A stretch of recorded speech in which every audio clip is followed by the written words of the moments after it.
You So during my first year of are. college, I dormed on campus. And so, I'd go from my bedroom, I'd go to class, and I'd come back, go to the gym, and so and so. And so, well, during my time there, I thought it'd be a great idea to have a water bottle, right? I mean, everyone has a water bottle, nice steel one, no plastic, just something durable, something really nice, something easy to carry around. Well, actually, it's not that easy to carry around, but it's just nice. So I took one of my metal water bottles from home and went to school. Used it, and promptly lost it. It was funny too because I had a text from a friend telling me he found it in one of the lecture halls, and I'm like, "Yeah, could you leave it next to the bench for me?" And I forgot that he left it for the bench for me. So after the weekend, I went back, and the bottle wasn't there. So uh, parents found out. It's pretty embarrassing. And a couple, maybe like 2 weekends later, I'm like, all right, we got to go back with the water bottle. So another water bottle, metal, super nice. Um, Also from our cabinet, lost again. And this happened a couple times, much to my embarrassment. And it came to a point where I realized that I cannot keep a water bottle. If it's not always on my mind at some point, I'm gonna lose it. Like all I will remember is the backpack on my back and a laptop because I need it in every other minute at school. So what I did to combat this, I found an old Gatorade bottle, a lot like this. Um, it's not the same one. This is a new, but yeah, I had a Gatorade bottle, and so I would take that to the gym. So I'd leave that plastic bottle in this backpack, and I would just fill that with water.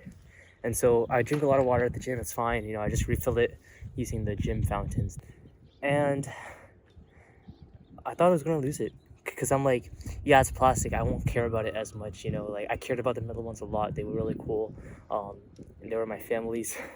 So like, yeah. So this plastic one, at least if I lose it, it's fine. And nothing will happen. I ended up keeping that bottle for the rest of the semester and the rest of the next semester. The same stupid small plastic Gatorade bottle. I just had it, but I did take it to class, and I didn't lose it. And like the 5-6 times I ended up taking it out with me out of my room to school, and yeah, it was fascinating to me. I was like, wait, so why am I losing this metal ones? There was something to learn from this when I think back on it. It's that we're all kind of born with some sort of weakness, and for a long time, I thought, okay, well, every weakness that I have to like eliminate, right? Because like that's the point of self-improvement. That's the point of like, if you know that you're bad at something, or if you know that you're coming up short, you have to overcome it. And like that's a good mindset to have. But and there comes to a point where you kind of like look at yourself and say, I'm not at that point where I can buy a Stanley water bottle and then just trust myself to carry it around, because I forget water bottles all the time. I forget about the gym too. Uh, I don't trust myself with such nice things. And so I kind of went up to that solution instead of saying, okay, I have the monetary funds to afford this water bottle, but I don't have like the funds in my personality or my character to be able to keep this water bottle because I know I'm gonna lose it. So I used this plastic Gatorade bottle and didn't lose it. And that's nice because it was some sort of evidence to myself that I could keep stuff. Like my watch, I have two watches. I've had these watches for many years. Haven't really scratched them, haven't really broken them, definitely haven't lost them. My point is, you kind of have to analyze your character and recognize the flaws and work around them. There will come a point, if you are consistently working on overcoming them, that you will overcome them. But in the time being, you work around your flaws. There's like there's a lot of people out there who might have the situation, but like just applies to different things. Like study sessions is a good one. So you want to suddenly out of nowhere start doing like 6-hour consecutive study block sessions, but you've only like just gone out of maybe 12 years of maybe not 12 years, but a very, very long time of just getting distracted. It's a very hard switch to suddenly flip on, unless you're like have a canon event that somehow forces you to change your character that quickly. If you're just trying to improve because you recognize that you are lacking, there's probably not some sort of canon event that is going to scare you or haunt you into suddenly switching your character around. And so you kind of have to baby yourself. You have to say, yes, I'm going to overcome this challenge, this flaw in my character, but like I have to just do it incrementally. I have to look at it like it's not a journey that I can solve in a 15-minute YouTube video. Another interesting aspect of this that I'm talking about with this Gatorade bottle is the fact, is the idea of overcoming very large challenges or goals. So I've recently been watching a lot of Hermitcraft. So if you're unfamiliar with what Hermitcraft is, it's a Minecraft server with a bunch of YouTubers who are very good at building or redstone. If you don't know what redstone is, it's like coding in the game.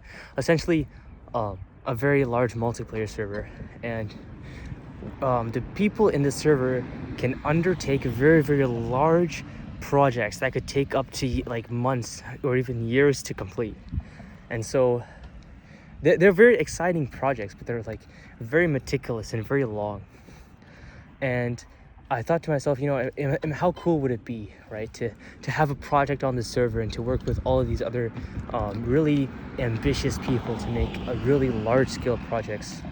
And then I was thinking about it more, and I realized the idea of it sounds cool, but the cost is probably not something I'd be willing to pay, which is really sad, because it just shows me that I wanted the idea of doing it, but not actually everything that comes with doing it, which is the work. Similarly, to further illustrate this point, right? So I've been listening to a lot of Andrew Huberman. So he is a scientist who has a podcast. He's a microbiologist and neurologist at Stanford. But anyway, he talks a lot about all these cool aspects of science and the brain and health. And I consider myself a scientist. I am an undergraduate at a lab. Obviously, I'm not certified in any extent yet. I will be, but not now. And I think, yeah, how cool would it be to study this particular aspect of learning in the brain? And then I realized, the more I thought about it, similar to how I was thinking about Hermitcraft, where it's like, but seriously though, would I be willing to pay the cost? First of all, you have to live a life of like a PhD, research, being a private investigator, owning a lab. And then there's just doing the work. The years and years that you just spend in the lab and just to figure out this one question that you want to answer. And then, who knows, once you answer one question, it could spawn 5 other questions about the topic. And you just chase that question for life. Or rather, those questions, plural. And, man, what a life, what a cost. And so returning back to this Gatorade thing, you might be wondering what's going on here. There was a high goal of mine to not lose stuff, and I was kind of like at the point where I'm never going to get over this, with the fact that I'm always going to be like this person who just lose stuff, and I'm just gonna have to work around this character a bit. And I'm gonna have to be like, yeah, I'm a person who might lose stuff, but I'm okay with this, and I can work around it by just by building my life around the fact that I'm like this. For example, have plastic forks so I don't lose them, keep a backup pair of glasses in my bag in case I forget my other glasses, just things like this, because right as of now, I'm very forgetful. But the Gatorade bottle effect kind of illustrates a second kind of branch of the idea, where when you start smaller, when you start more humbly, you make progress. If you have this burning question to study the mind, you don't have to think about the end goal, which is like, get a PhD, start a lab. It's just, maybe I can just Google what's the existing literature and find out maybe it already exists. And that in my opinion makes you a scientist. For that quest of knowledge. That is very scientific thinking. In that smallest aspect, if you have the desire to learn, to know truth, that is a scientist's mind. But the Gatorade bottle effect is this: to work around your character, build structures that help towards smoother living with the goal of improving your character on the horizon. In the meantime, your humility in taking a step back to live with infrastructure that helps you live with the detriments that you have to your character now will push you closer to your goal than you would have previously thought possible. I got to think of a more like classy way of saying this, but I'll just leave you with this. Live knowing that you don't have to fix your flaws tomorrow, but they will one day be fixed if you keep working on them. And on the same time, with those goals that seem unachievable, take small, humbler steps toward achieving them, and you might find that you don't lose your water bottle. Bye.